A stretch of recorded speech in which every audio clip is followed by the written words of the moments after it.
On dit souvent que c'est important de mettre de la couleur dans nos vies. Eh bien, ça, l'artiste peintre Denis Cloutier l'a bien compris. Notre collègue Andréane Derry nous fait le portrait de cet homme peu banal qui a réussi à inscrire son nom dans le livre des records Guinness.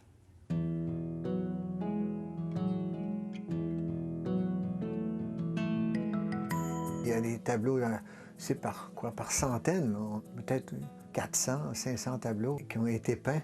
Et c'est peint à la télévision, peint dans mon atelier tout seul. Je m'appelle Denis Cloutier, je suis artiste peintre, j'ai 59 ans, ça fait 46 ans que je fais ce métier. Quand je peins un paysage, je dirais que c'est une vibration à l'intérieur. C'est comme quand on écoute une musique, moi je suis vraiment là, époustouflé de voir ça. J'ai envie de le reproduire tout le temps. Ça a débuté où? Mes parents avaient un magasin de céramique. Ils vendaient des tableaux, des encadrements. Mon père faisait de la peinture. Il était artiste peintre. Et puis chez nous, un peu tout le monde touchait à la peinture. Et puis j'ai touché à la peinture aussi, mais encore plus, et j'ai continué, et puis j'ai persisté. Je suis tombé en amour avec les paysages, l'eau, les reflets de l'eau. J'avais 12, 13, 14 ans. Et puis j'étais impressionné vers ça. Puis c'était comme une prière, c'est quelque chose qui m'attirait beaucoup. J'allais me promener le long de la rivière, puis j'allais m'asseoir sur une roche, puis je rêvassais pendant des heures, des après-midi complètes.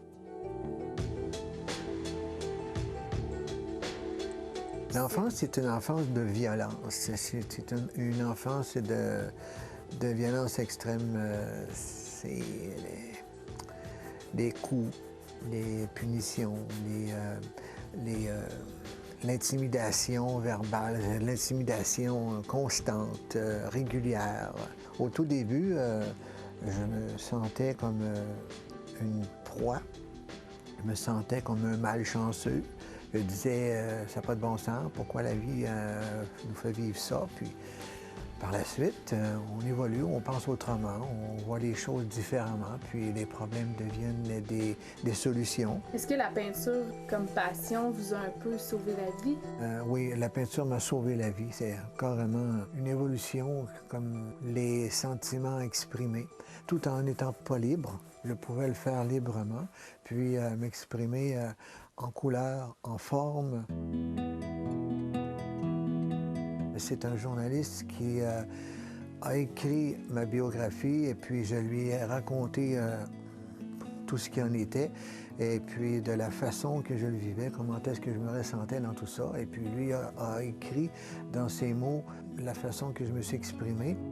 Ça m'a libéré beaucoup, ça m'a énormément aidé. Puis les gens ont apprécié de lire le livre et puis beaucoup de gens m'ont envoyé des témoignages par la suite sur Internet. C'était de rencontrer des adolescents, de la délinquance juvénile et puis des jeunes qui sont vraiment dans la violence, de leur parler et de leur dire « ça sera pas long, l'adolescence s'achève, l'âge adulte s'en vient, préparez-vous, le beau s'en vient ». C'est pas de se décourager. Oui, j'ai participé au record Guinness, ça s'est fait de 5 au 11 mai 86. J'ai peint 1001 tableaux différents, sans aucun modèle, pour l'INCA, l'Institut national canadien pour les aveugles. Ils ont tout vendu les tableaux. J'ai commencé le lundi matin, ça finissait le dimanche suivant. Personne n'était sur place. C'était Place Laurier à Québec. Et puis le jeudi soir, un peu après 5 heures, les magasins commençaient à rentrer, les magasins d'encadrement. Ils voulaient vendre des encadrements et tout. Ils ont vendu des encadrements par centaines. C'est ce qui a donné environ 75 000 $ pour la fondation l'INCA.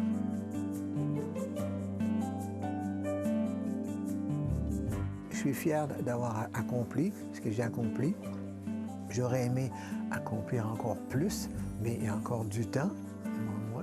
Puis, tant que la vie va vouloir de moi, bien, je vais pouvoir faire le maximum aussi pour découvrir. Il y a toujours du beau, tout le temps, tout le temps, tout le temps.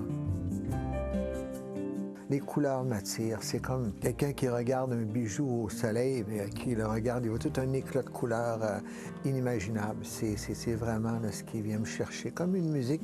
Et quand il y a la musique en plus, bien là, c'est encore plus magique. Pour moi, c'est une expression forte dont j'ai besoin.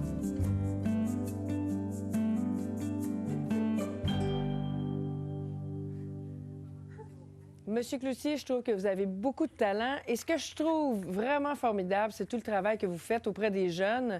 Je pense qu'ils ont bien raison de vous appeler le magicien des couleurs.